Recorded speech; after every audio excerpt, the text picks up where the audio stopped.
Congress party took to describing Narendra Modi sarcastically as a, quote, non-biological prime minister, unquote. You'll remember that, viewers. Every tweet that was put out by the in charge of the Congress media cell begins with these three words.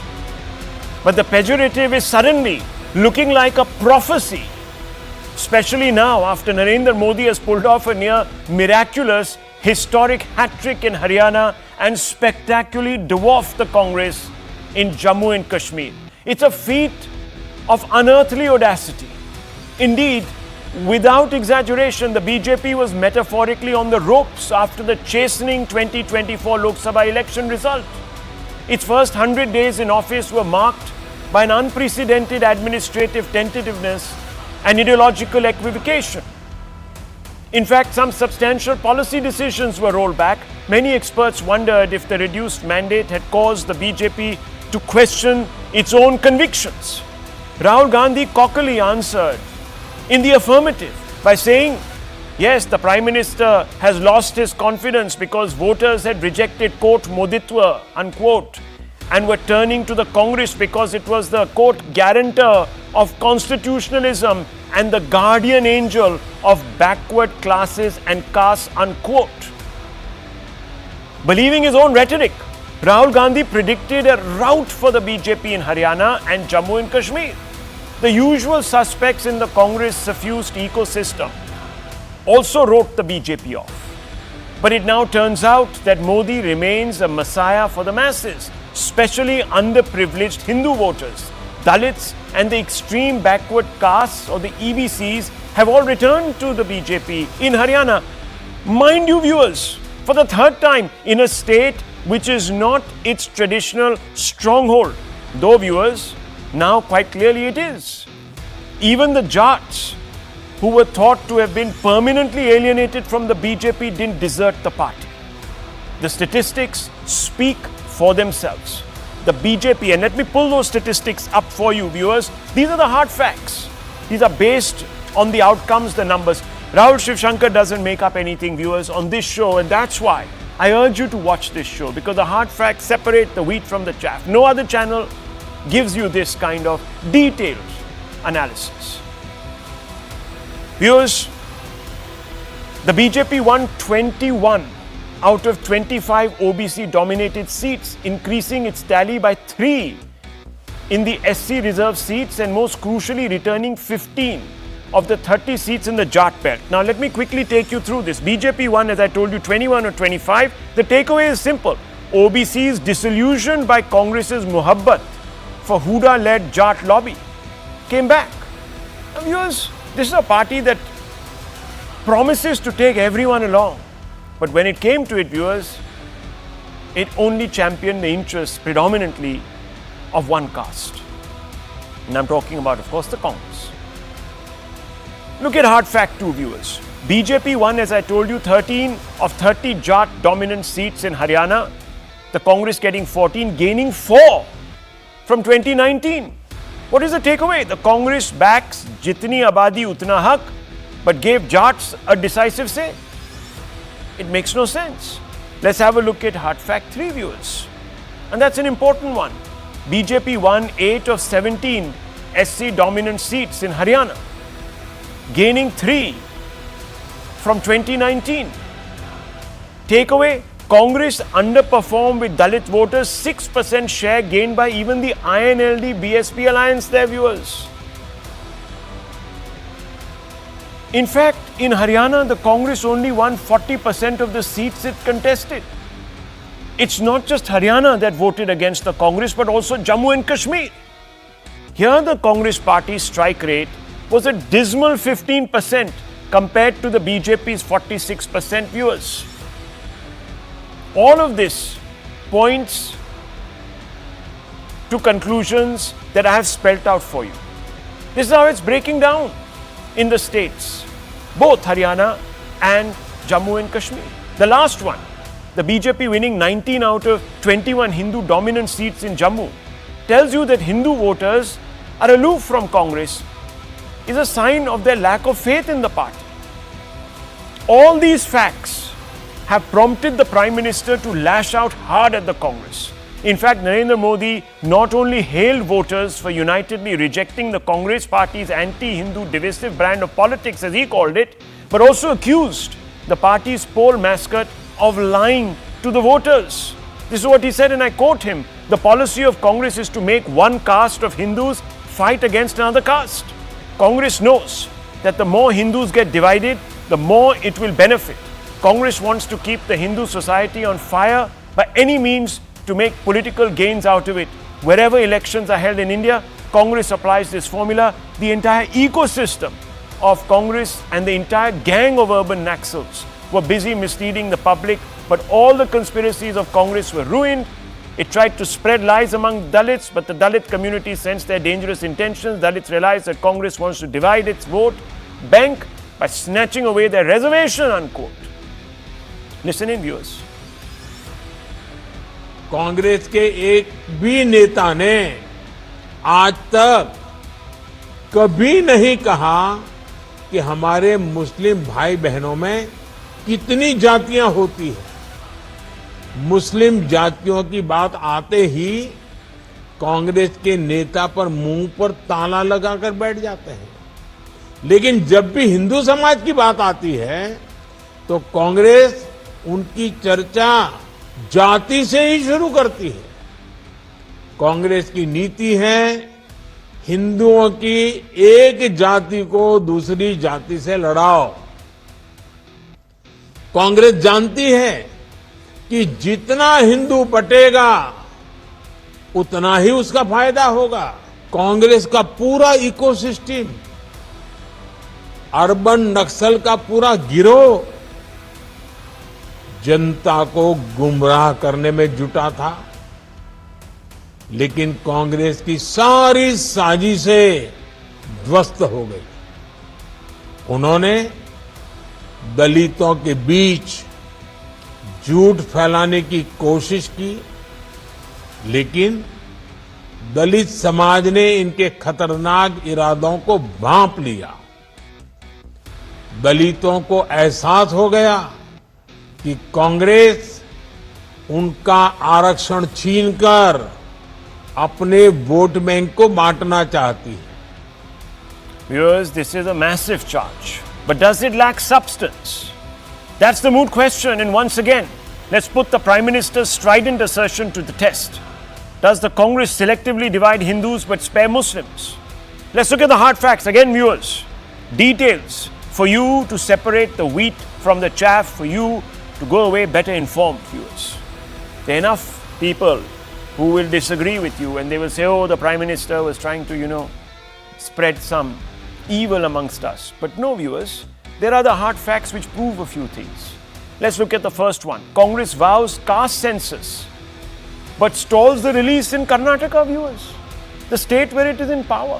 If it believes so much in Jitni Abadi Utna Haq, why doesn't it release the caste census in Karnataka? It's been threatening to do so, but no. Congress backs Jitni Abadi Utna Haq. Let's look at the second fact. But is silent on SC sub-quota verdict. Now, viewers, the Supreme Court came out and said that the SC quota should be further divided. The creamy layer should be removed. The Congress says, Jitni Abadi Utna Haq. Why do we want a caste census? So that we can identify the neediest. But when it comes to implementing the Supreme Court or supporting the Supreme Court verdict, you look the other way or you don't react. Why, viewers? Why? Who are you kidding? It's a question to the Congress. They appointed Sachar Commission for studying Muslim backwardness, but no such move for Hindus, as if there are no Hindu backwards, viewers.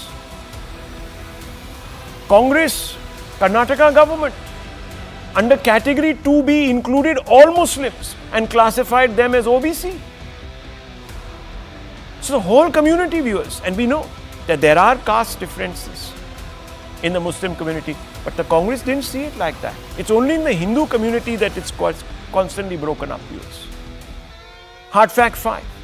Opposed CA but lobbied for citizenship for Rohingyas. So Hindus, Sikhs, Christians who are being killed in our neighboring countries can't come in. Rohingyas can. They coined the term saffron terror, quote unquote, but silent on Islamist terror, quote unquote, viewers. You'll never hear any Congress person talk about this.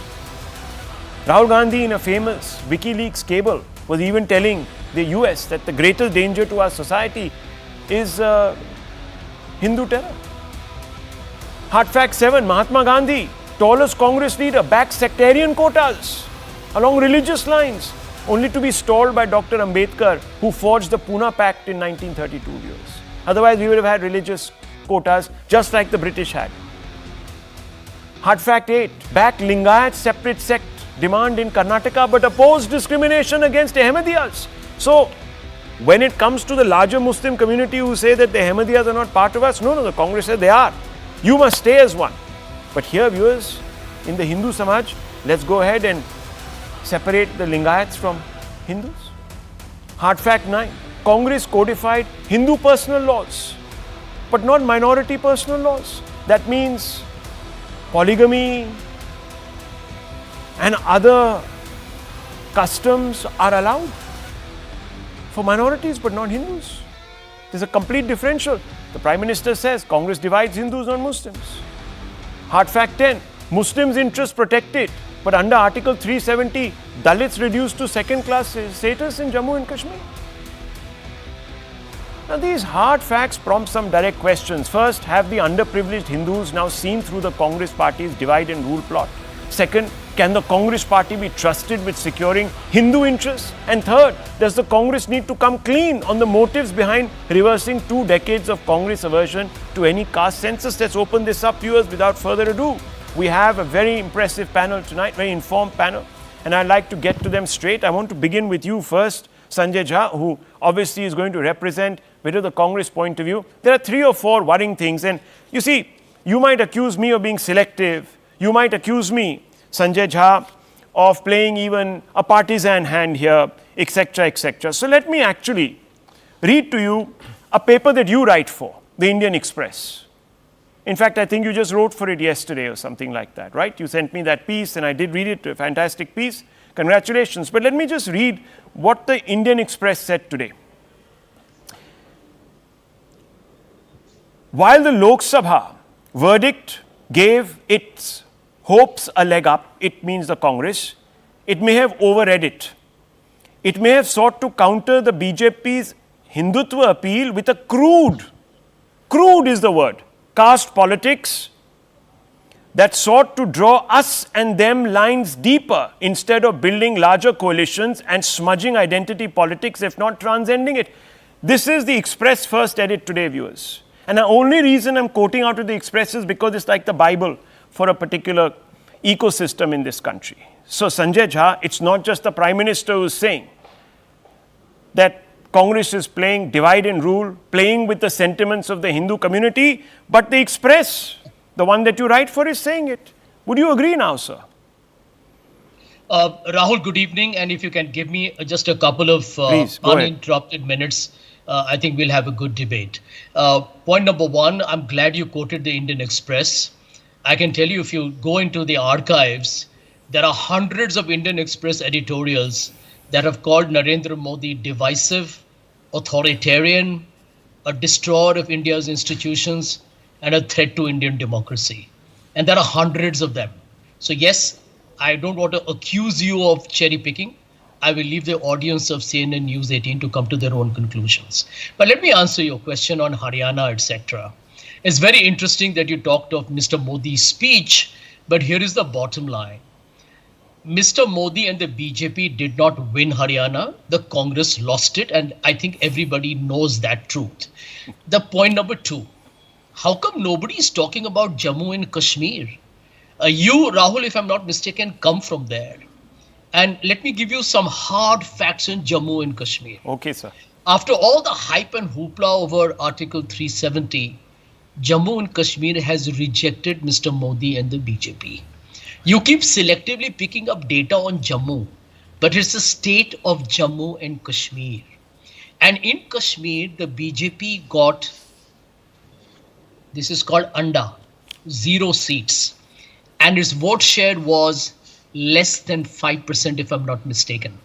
That tells you of what a failed policy of the BJP essentially using Jammu and Kashmir as a political laboratory for creating a different kind of majoritarian sentiment for a political gain. It's all getting exposed as we talk. Number three, since you talked about the number of diverse communities who voted for the BJP, do you know the truth? And I need to tell your viewers that rather directly. The Congress, in its perhaps very underwhelming performance, has the same vote share as the BJP. And its vote share from the last election has gone up 40%. It's gone up 40% between the last assembly to this. The BJP has gone out by whatever, maybe 5 or 6%. But end of day, the Congress gained in votes, could not convert them to seats. And that is perhaps tactical, first past the post. A defeat is a defeat, I'll accept that. Here is the other truth.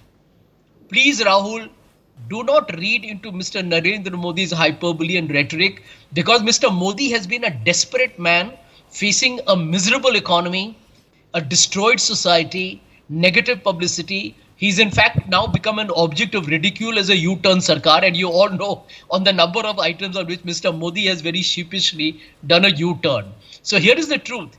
So desperate to somehow salvage the diminishing brand, Mr. Modi suddenly comes up to believe that Haryana is going to be the next game changer. Here is the bottom line. One last line.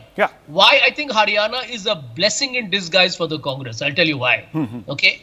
Congress is not a static organization. It has failed in Haryana, made some tactical errors. Absolutely. No denying that. Sure. But Jammu and Kashmir is also a government of the India Alliance, National Conference of the Congress. It's won all yesterday. It's won all yesterday. Okay. Point number two, look at the number. Since you smiled, I'll tell you, look at the number of alliances BJP has in the Northeast, where it has got a barely any presence. In Maharashtra, what's the bottom line? And in Jharkhand, you will see that for the Congress, this is actually a blessing in disguise. Because I can tell you, that's the bottom line. It's a blessing in disguise. And Jharkhand. Okay, viewers, just quick 2 or 3 points that I want to make. Sanjay Jha has sort of spoken very eloquently, but once again, without substance, I have to say, Sanjay Jha. I'll tell you why. You said you've accepted the defeat and one should. But guess, viewers, who hasn't? Rahul Gandhi, he hasn't accepted the defeat. Huda and Selja, the generals in the war, have accepted defeat.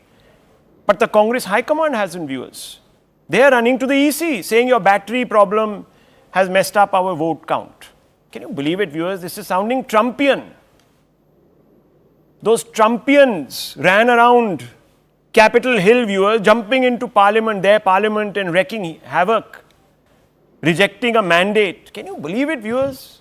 They're rejecting the mandate of the people. And you talk about holding the Constitution. The basic thing about a democracy, a constitutional democracy, viewers, is the right for people to choose who they want to see rule them. And if you reject that right, you are throwing the Constitution out of the window. You may as well throw it out of the window.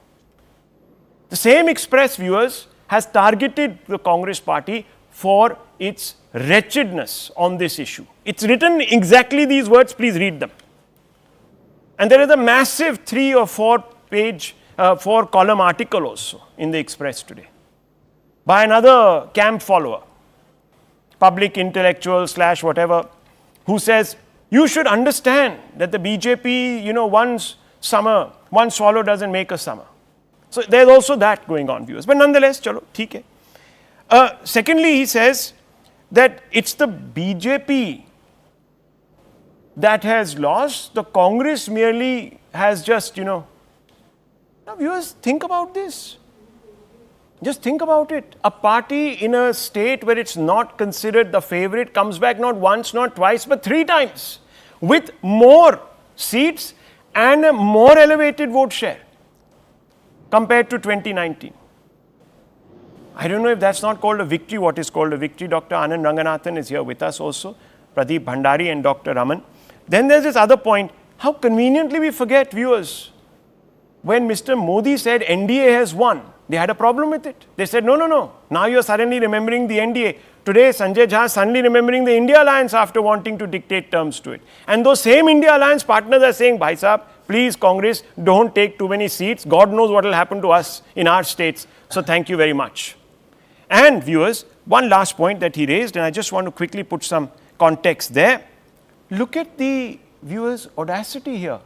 This is a union territory, J&K. So fine.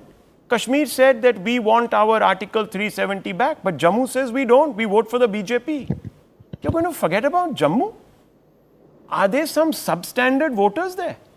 Third-class Rahul, voters the BJP got 28 who should not, whose veto Even should Jammu not be rejected considered, the BJP. because you think by piggybacking on the national conference, you're proving some point. Viewers, the same Express editorial. Let me read what it says to the Congress about Jammu and Kashmir, and it's that Congress lost in Haryana. It has a chance to govern in J&K, and the sooner it gets down to its work in both states, the better for it. And for the BJP, the stunning Haryana triumph and the healthy showing in Jammu mean that the road ahead from the Lok Sabha verdict towards Maharashtra and Jharkhand suddenly looks less uphill. I would have quoted my own piece, viewers, but obviously that would have been a conflict of interest. So I'm pulling out the paper that these guys read back to front. Maybe Dr. Raman doesn't. He reads the Hindu. Same tribe, that's okay. Yes, Dr. Ranganathan. Good evening, Rahul. Look, as far as Indian Express goes, permit me to say I won't even wrap my kachodis in it for fear of all that toxicity seeping in. But incidentally, when you mention it as a Bible for some people, it must be the Old Testament, because there is the New Indian Express, that's the New Testament. But look, I think you mentioned Parjeevi, the Prime Minister calling. I think I must compliment the Prime Minister, because nothing, believe me, nothing fits the definition of a parasite more than the Congress. Ectoparasite that lives on the surface of the host and feeds off it, and endoparasite that lives inside the host and feeds off it. In both cases, the parasite lives off the host, feeds off it, sucks life out of it, gains its energy and life from it at its expense. And that is exactly what the Congress does. Lives off opposition parties, ectoparasite, lives off Indian people, endoparasite. Let me explain, couple of minutes. First, ecto. For its own selfish, hypocritical benefit, the Congress has struck opportunistic alliances with other parties to feed off them. Congress wants to save the life of democracy in India by teaming up with Mamata Banerjee, who it blames for the death of democracy in Bengal. Congress wants to rid corruption in India by teaming up with Pinarayi Vijayan, who it blames for 100 crore camera scam in Kerala. Congress wants to purge sectarianism in India by teaming up with Bhagwant Mann, who it blames for appeasing Khalistanis in Punjab. Congress wants to rid terror appeasement in India by teaming up with Stalin, who it blames for felicitating Rajiv Gandhi's killer in Tamil Nadu. Congress wants to remove sleaze from India by teaming up with Lalu Yadav, who it blames for perpetrating the massive fodder scam in Bihar. Congress wants to eradicate Mafia Raj from India by teaming up with Akhilesh, who it blames for Mafia Raj in UP. Congress wants to eradicate communalism from India by teaming up with Indian Union Muslim League, who it blames for riots and evil deeds, quote unquote. Congress wants to end separatism in India by teaming up with Omar Abdullah, who it blames for betraying people in Kashmir and opposing abrogation of 370. Congress wants to eradicate horse trading in India by teaming up with Soren, who it blames for horse trading and arrest of its own MLAs in Jharkhand. Finally, Congress wants to imprint Savarkar as a coward, treacherous, assassin on the collective memory of India by teaming up with Uddhav Thackeray, who wants to honor Savarkar with Bharat Ratna. Congress wants to eradicate misgovernance in India by teaming up with Kejriwal, who will have a massive misgovernance in Delhi. How on earth, Rahul, can one be so hypocritical in their quest for power? And that is exactly what a parasite does. Now, very quickly, under a minute, let me come to the Congress acting as an endoparasite on people and communities of India itself for its special interests. In order to get their votes, the Congress gave Muslims Hajj subsidy for decades, used taxpayers' money to host grand iftar parties, plundered state coffers to pay monthly salaries to thousands of Maulvis, asked government-run UGC to completely fund minority institutions that kept 50% seats reserved for minorities, stepped in to overturn a Supreme Court judgment just to appease them, leached thousands of crores preferentially from Hindu temples, not mosques, sold off and controlled thousands of acres of Hindu temple land but not Muslim mosque land, promulgated Waqf Act, gave blanket reservation to Muslims of the OBC pool. The list is endless. And the Muslims, the host, did not even realize that for 60 years the Congress fed off them. And yet, they still remain the poorest, most deprived community in India, according to the Satcher report, brought it out in such detail. Yeah. So who is the parasite? It is the Congress. Thank you, Prime Minister, for laying it out so well. Well, Dr. Raman and Pradeep Bhandari, let me bring you in. Dr. Raman, will you deny that the Congress plays, quote, crude caste politics that sought to draw us and them lines deeper unquote. Yes or no, sir, please. Rahul, there is something in psychiatry called projection. So I always accuse you of doing what I am doing. So it's a very well known condition in psychiatry. Okay, so I think that I see a lot of that here. So if I do something, if I divide somebody on the basis of religion, I can say you are dividing them on the basis of caste or some such thing. So it is the basis of basically creating a narrative which is then carried by the media. Now let's come to the Haryana issue, which Sanjay had also spoken about. I mean, no. So you agree? So Dr. Raman, do you agree that the Congress is doing this? Not. That it is BJP, drawing us and them lines deeper. You're saying projection, right? So you're saying, okay, BJP to hai divisive, but the Congress is also. No. BJP does what it does. It says it accuses the Congress of doing. 1 minute. But let's not get into that. No, one second. No, what are the facts? So hang on, just 1 minute. One second. Finish. How does no? You have to now. 4 minutes without any interruption. No, I know, but you have to. It's very clear that you do not. No, that's because he said what was to be said. No, I gave Sanjay Jha ample time. I'm not being allowed to talk. At least he was quoting certain facts. You are speaking rhetorically. I can quote. Let me quote the facts. 7 seats Haryana Congress lost due to their own rebels, right? So if they had won those 7 seats without their rebels, they would have been at 44. BJP would have been at 40. It would have been a different story. So to say the BJP won Haryana, it's rather appropriate to say the Congress lost Haryana. Okay. That is the right way of putting it. Okay. Yes, who asked them to deal with the rebels? That shows their ineptitude. So what is 62? What is 62? Or let me just put it the other way. There's a famous Congress spokesperson who said, I will change my name. She said on a debate with me. She said it on a debate with our friend here, Mr. Bhandari. And she said, I'll change my name if the BJP gets more than 24 seats. 20 seats. 20 seats. Now just do the math, Mr. Ranganathan. If the BJP only got 20 seats, that means the Congress would get 70 seats. 70 minus 7 is how much? 63. 70 minus 7, okay, we just lost him. 7 is 63. Yes. Sir, Dr. Raman, please understand what the Congress was expecting from Haryana. They were expecting 70 seats. What expecting is a different issue. Oh, it's a different issue. What you were expecting is a different issue. What the official party is expecting. They would have been one short of a majority had they handled their rebels. At least you make me smile. I'm not. You go and check it out, Rahul. No, but that's what they said. Is it a fact or She not? said that the Congress will not get even a seat less than 70 by her maths. I'm only quoting her maths. That is not the point. So if you minus the 7 rebels, if you minus the 7 rebels from 70, they should get 63. That would have been at least 44. 37 plus 7 is 44, okay. Which is one short of a majority viewers, number. As if the BJP had no rebels in its ranks. The BJP, of course, was a party that was all together in this election. Pradeep Bhandari, see, I haven't got a straight answer from Dr. Raman. Newspapers, intellectuals, all sorts of people, even Sanjay Jha has acknowledged, at least at some level, that yeah, okay, you know, we engage in caste politics. We do it for social justice, etc. That's what he sort of suggested. Fine. Some other people might see it as a divisive ploy. Because so did the Gandhi, Rajiv and Indira.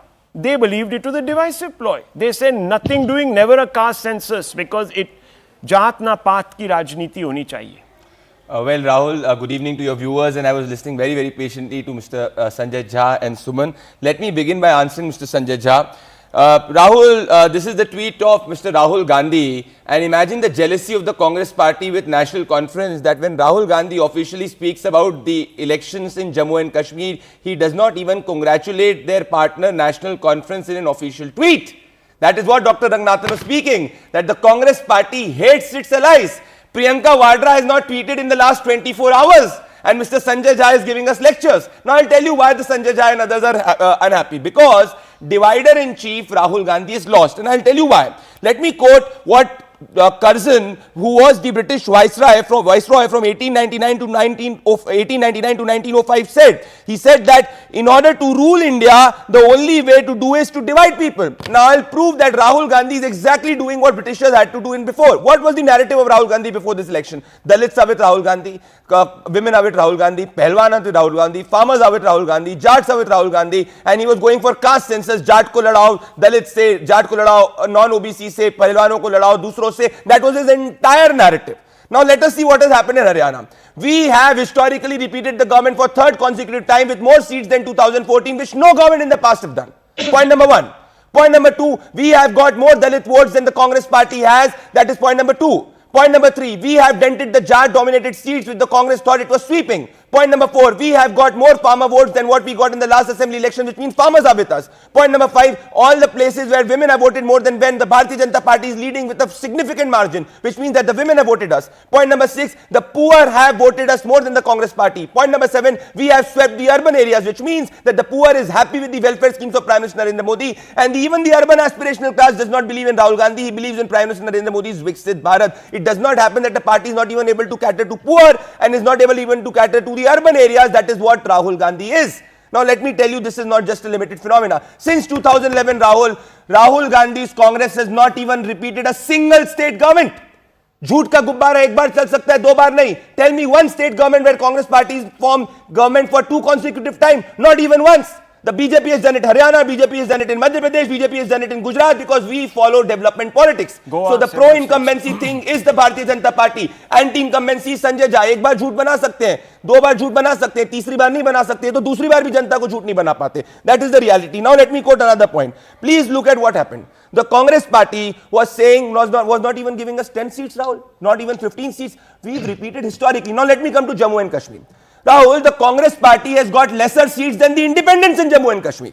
The Congress party, majority of people who have won are only from one community, which is the minority community. Even the National Conference could get their Hindu candidate win. But the Congress party could not even get their Hindu candidate win, because the Congress has turned into only a Muslim appeaser party. This is why they have been rejected there. And tell me one state where the Congress party has been able to even become a challenge to us without the allies. So even Jammu Kashmir, we are the single largest party with the vote share. Then Pradeep Bhandari, then if you say, and let me play devil's advocate. Yes. It's important. Absolutely, yes. For me to point out Yes. a lacuna in your argument. Yes. This is what Sanjay Jha was seeming to suggest. Yes. And he was saying that, look, you call them a Muslim appeaser party because Yes. they in Muslim votes.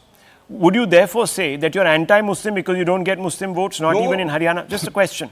No, we take a seat of Gurez. It is a 90% plus Muslim seat. Okay. We've just lost that seat with 1,000 votes. Kashmir Valley, we never had a base vote. The Congress party in 1970s had 58 seats. They had a base vote. We had zero base vote, despite zero base So vote. out of the we've got a 10, base. okay, so viewers, let me just give you another statistic which will astound you. In the valley in Kashmir, where, forget about the BJP national flag, the BJP flag, the tricolour could not be unfurled. Yes. Apart from Gurez, there was a time even in Shopian, in the 7th or 8th round, where the BJP was leading, viewers. And out of 10 seats where they had Muslim candidates in some of the very thick militancy infested areas, they have ended up number 2. The BJP is the number 2 party after the National Conference, viewers. That's spectacular. That shows that there is an appeal, the traction amongst minorities is growing of the BJP. Now, one second, I just brought that in. Yes, Dr. Ranganathan and Just a Sanjay 5-second Jha. point before Dr. Ranganathan. Even all the SC reserved Rahul seats in Gandhi Jammu and Kashmir, the will BJP has won. rejoin, yeah. All the SC reserved seats. Not really. Majority of them. In the yes. So please correct yourself. Majority of them. In Jammu region, in the Pir Panjal region, there are 3, I think, SC seats that haven't gone to you. But nonetheless, you have won a fair share of them. Yes. Very quickly, Dr. Ranganathan, Sanjay Jha. Yes, I want to bring both of you in. Yes. Yeah, thank you. I wanted to make a couple of points, Rahul, if I may. It's an amazing, wonderful discussion, one on Kashmir and the one on Haryana elections, if I may. Let me start with Kashmir because it's very important. It is a fact of life that Muslims do not, forget about overwhelmingly, almost always do not vote for the BJP. What is the reason? Everyone says, well, because BJP and Modi are anti-Muslim. All right. Does the data support it? Is Modi anti-Muslim? Is he Islamophobic? If he was, then in the last 5 years after abrogation of Article 370, Would 9 medical colleges have been made, 1.5 million tap connections given, 8 million Ayushman cards given, 0.2 million homes constructed, 0.8 million toilets constructed, 65 million tourist footfall seen, 81% decrease in terror incident seen, 30% increase in school days seen, 9,000 kilometers of new roads bent? Is that what an anti-Muslim Islamophobic does? So let the facts be out in the open. Muslims do not vote because of this narrative peddled by a lot of people that BJP and Modi are anti-Muslim. Facts prove otherwise. Now, number two, I want to lay this out very clearly. The fact of the matter is that yes, BJP won in Haryana, but not because, as Mr. Sanjay Jha is saying, Congress lost. I'm sorry. As Pradeep rightly said, in no other state has anti-incumbency been beaten so spectacularly 3 times over. That doesn't happen because of failure of an opposition party. That happens because of success of the ruling party. And that is what has happened. If you look at Haryana, the quadrupling of exports from this small state in the last 10 years amplify this whole narrative. That the fact is Haryana has been developing.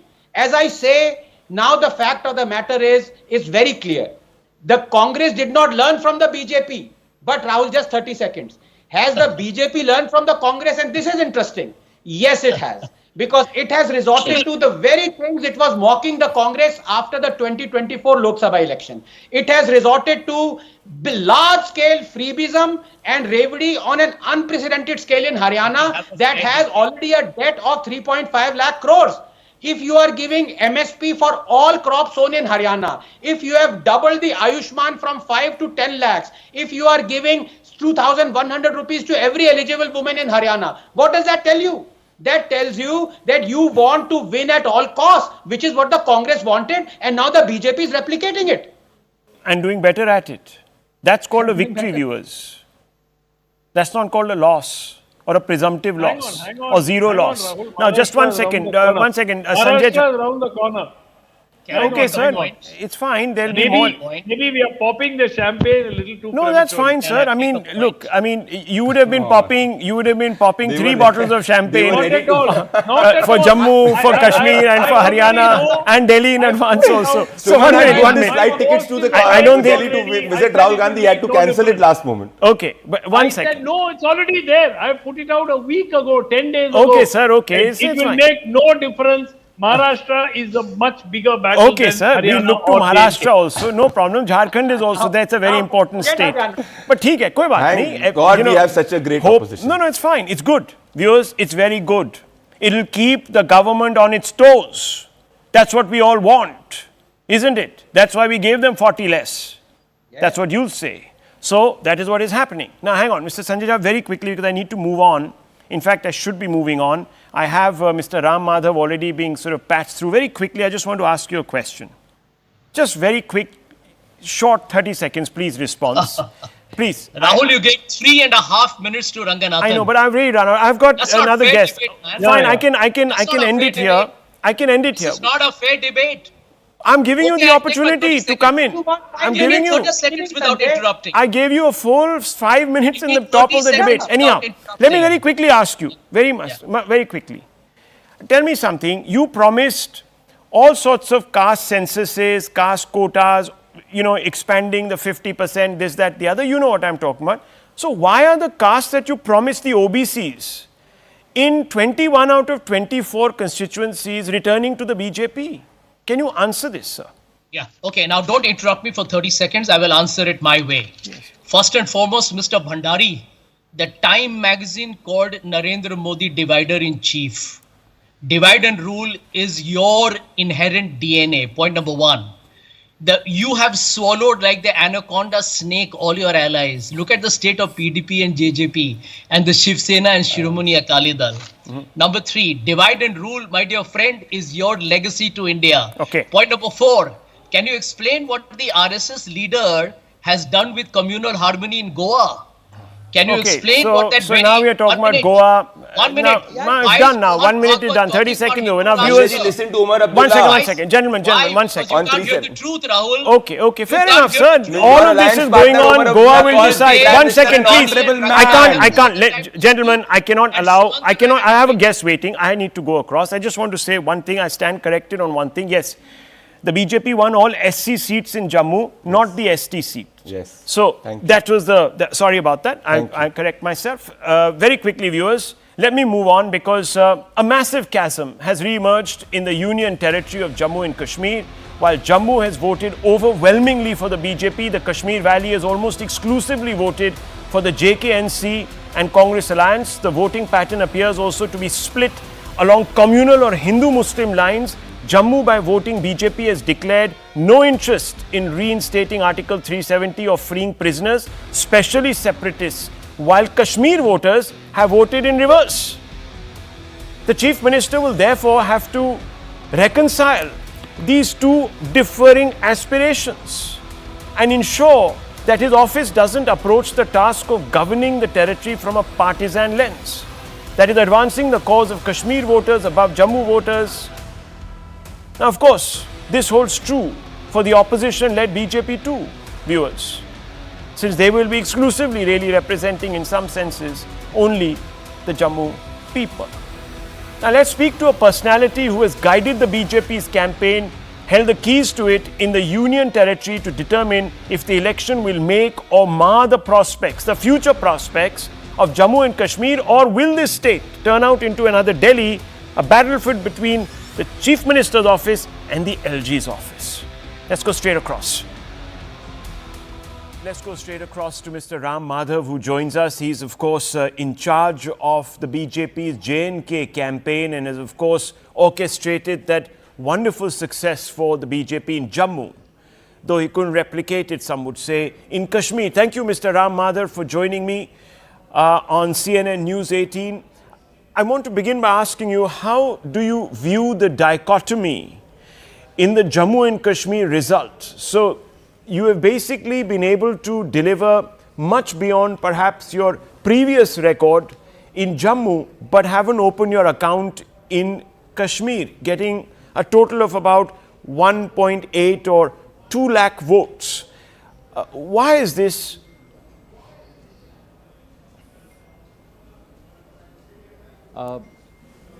It is unfortunate, but it is real.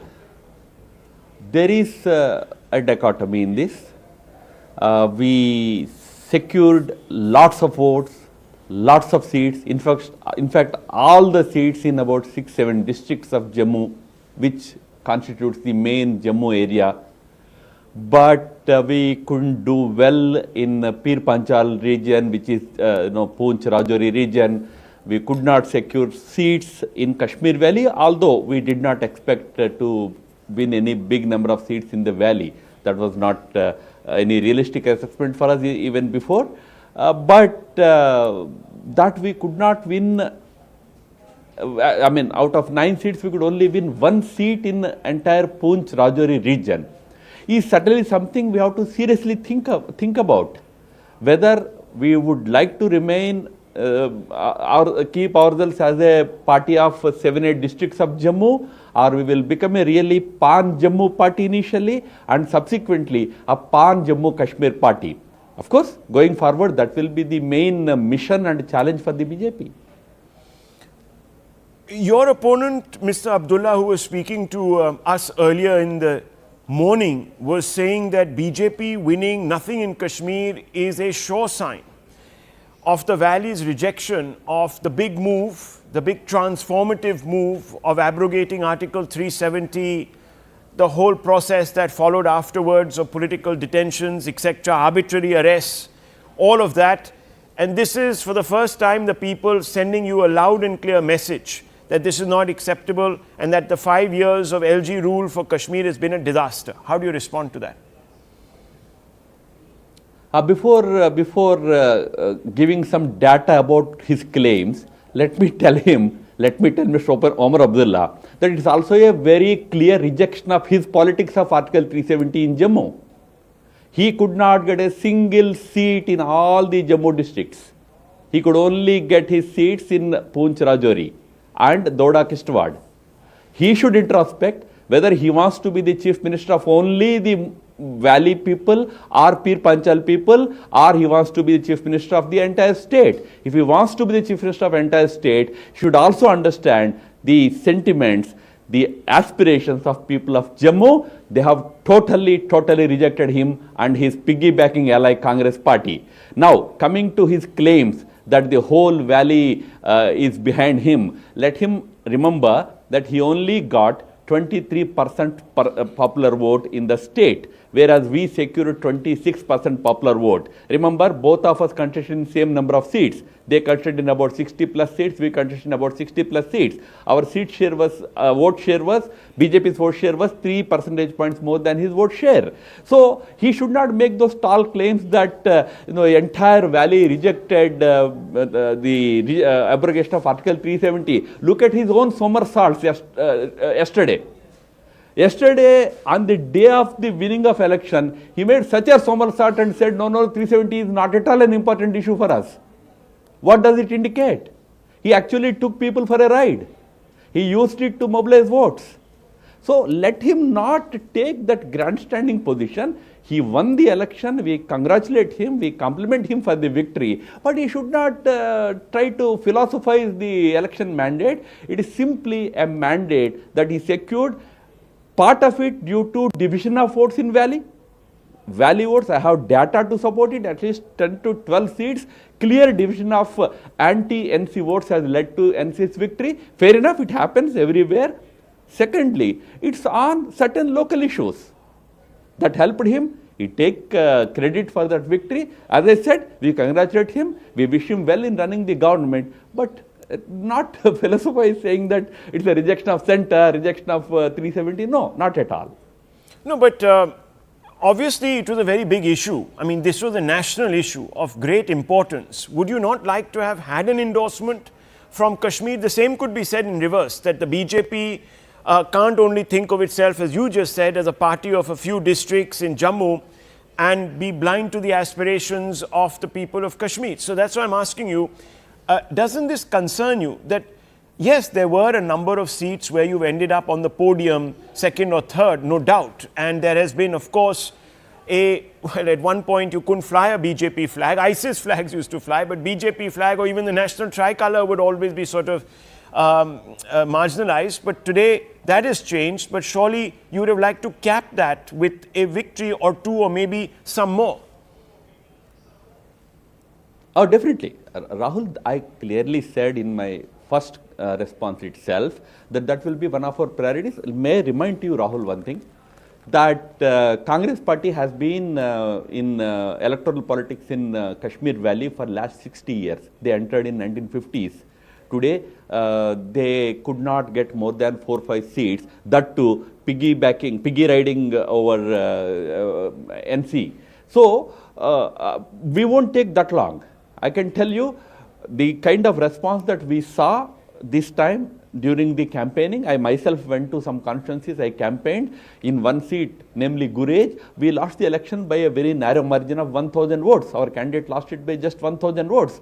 There is huge positivity towards listening to us, trying to understand what we are saying, what is our viewpoint. Maybe that has not yet translated into giving us votes, but I am very confident that going forward, if we take it as one of our priorities, I mean, that's why I said our party has to seriously think about it, how to now bring other sections of Jammu Kashmir society under the influence. If that is the priority, we will very soon be able to win the hearts of the people of the valley also, and maybe in a position to win seats.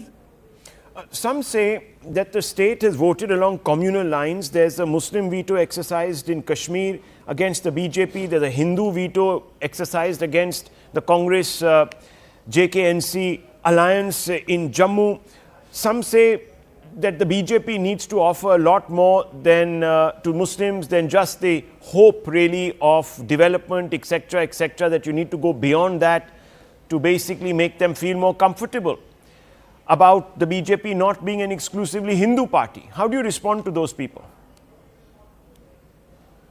BJP is the party of 140 crore Indians, and that includes Hindus, of course. They are the majority in this country, and of course Muslims, Christians, every community in this country. We would like to represent the aspirations and needs and desires of all the 1.4 billion Indians, and that applies to Jammu Kashmir also. Even when we do a few good things, many good things to people of Jammu and Kashmir, like we extended reservations to the ST sections like Gujars and Pahadis and Bakarwals in Kashmir. We did it not looking at the electoral mathematics behind it. It's our genuine concern that while tribals enjoy reservations in rest of the country, why not the same facility be extended to tribals in Jammu and Kashmir? We extended it. We did not get votes in those regions, but we don't mind. We did get votes. We couldn't get seats in those regions. But winning seats is a continuous effort. We'll keep more effort. But we will continue to do good for all sections of the people of Jammu and Kashmir. There is a government now which is from our opposition. It's an Indie Alliance party government. Yet there won't be, I'm sure there won't be any discrimination or ill treatment with the government. Together, state government and government of Prime Minister Modi will do whatever is to be done to people of all sections of the society. That need not be for electoral benefits alone. That's for the good of the people. That's why government should be there. We noticed, at least anecdotally, we were told that in the 2024 Lok Sabha elections, the RSS and the BJP weren't working like the well-oiled machine they can be. How much of the success that you have seen in Jammu is attributable to the coming back together of the RSS and the BJP, the schism that people talk about, the repair of that schism? Look, I am from the RSS. I know what RSS thinks and does at the time of elections. Take it from me, it's never about just getting some votes for BJP alone. Of course, BJP and RSS share the same thought process. RSS cadres would love to work for the BJP, but when they work at the time of elections, they try to educate people about the larger challenges that the given state, society faces. If it is a state like Jammu and Kashmir, what are the challenges that people should always keep in mind when trying to elect a government? So that role RSS always plays. It played that role in Jammu and Kashmir. I am sure RSS cadres would have played a similar role. Basically about the welfare and well-being of the people of Haryana. A similar role RSS cadre would have played in Haryana also. It helps BJP because there is a kind of a confluence in our thought process. But otherwise RSS is a very non-political, socially, nationally focused organization. Let me ask you, in an interview, you've called the Jamaat-e-Islami, or at least independents from the Jamaat, joining the poll process as a big achievement. But the people by and large rejected that. And why would you have categorized the entry of people with dubious separatist / terror past as an achievement, Mr. Ram Madhav? Because Indian democracy has space for anybody and everybody to come in. If a particular group wants to join India's electoral politics, neither me nor you have any right to say that they are bad people, they can't come in. Indian democracy is an open democracy. Anybody can come in and participate in the elections. But why I said it was historic, it was not historic, I didn't use that word, it was a very significant thing, was because these were the very same parties or groups which used to routinely boycott elections in Jammu and Kashmir. They wouldn't participate in the election process, but also they threaten people, they intimidate, they ensure that polling percentages would go abysmally low. Those very same groups today find that no best way to pursue whatever politics we are pursuing also is through electoral politics. They they did not boycott polls today. They supported the electoral process. In fact, Jamaat issued a statement a few months ago praising Indian democracy, its transparency, its openness, and saying that this is the right way to go about even for us. And in this election, about 10 or 11 of their people have contested in the elections. Democracy and elections are a great leveler. It's a good thing that those who are professing anti-national or anti-India themes and ideas are today ready to show their allegiance to Indian Constitution, because the moment you file a nomination, the first thing you have to take is to take a oath in the name of Indian Constitution. Every candidate has to do it. So so-called separatist is forced to do that, which I thought is a very significant achievement of Prime Minister Modi. And it shows to the world that, like rest of the country, Jammu Kashmir is also a very true democratic setup.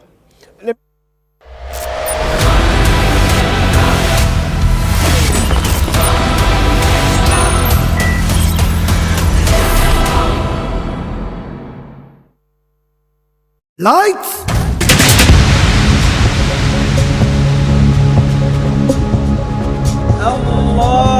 Palestinians held a funeral on Tuesday for more than 15 killed in an Israeli attack, which struck a camp for displaced people in Gaza's Deir al-Balah overnight. That's according to Gaza's health ministry. Witnesses said the airstrike destroyed buildings and tents. The air and ground offensive into the territory is ongoing. Residents of Gaza's Jabalia said Israel had sent tanks deeper into their city on Tuesday, advising people to leave while it pounded the refugee camp from the air. Israel has said its attack on Jabalia was an attempt to stop Hamas fighters from regrouping there and staging attacks. Health officials said dozens have been killed in Gaza in the past 24 hours. The armed wing of Hamas and the Islamic Jihad said fighters had attacked Israeli forces in the north with anti-tank rockets, and that there were casualties among Israeli troops. These attacks came a day after the first anniversary of the Israel-Hamas war, which saw Hamas militants storm through Israeli towns, killing 1,200 and taking around 250 hostages, according to Israel's tallies. Israel's retaliatory offensive in Gaza has killed nearly 42,000 Palestinians, the enclave's health ministry says. Most of Gaza's 2.3 million people have been displaced, and humanitarian conditions have deteriorated sharply.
Palestinians held a funeral on Tuesday for more than 15 killed in an Israeli attack, which struck a camp for displaced people in Gaza's Deir al-Balah overnight. That's according to Gaza's health ministry. Witnesses said the airstrike destroyed buildings and tents. The air and ground offensive into the territory is ongoing. Residents of Gaza's Jabalia said Israel had sent tanks deeper into their city on Tuesday, advising people to leave while it pounded the refugee camp from the air. Israel has said its attack on Jabalia was an attempt to stop Hamas fighters from regrouping there and staging attacks. Health officials said dozens have been killed in Gaza in the past 24 hours. The armed wing of Hamas and the Islamic Jihad said fighters had attacked Israeli forces in the north with anti-tank rockets and that there were casualties among Israeli troops. These attacks came a day after the first anniversary of the Israel-Hamas war, which saw Hamas militants storm through Israeli towns, killing 1,200.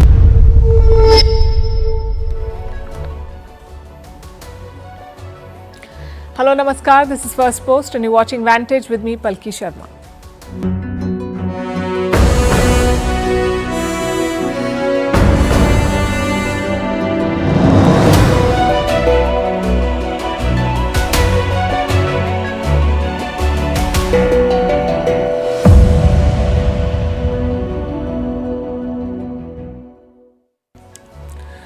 Will Lebanon end up like Gaza? That is Netanyahu's warning. His defense minister was supposed to travel to Washington to discuss the war plan. The trip was called off at the last minute. We'll tell you why.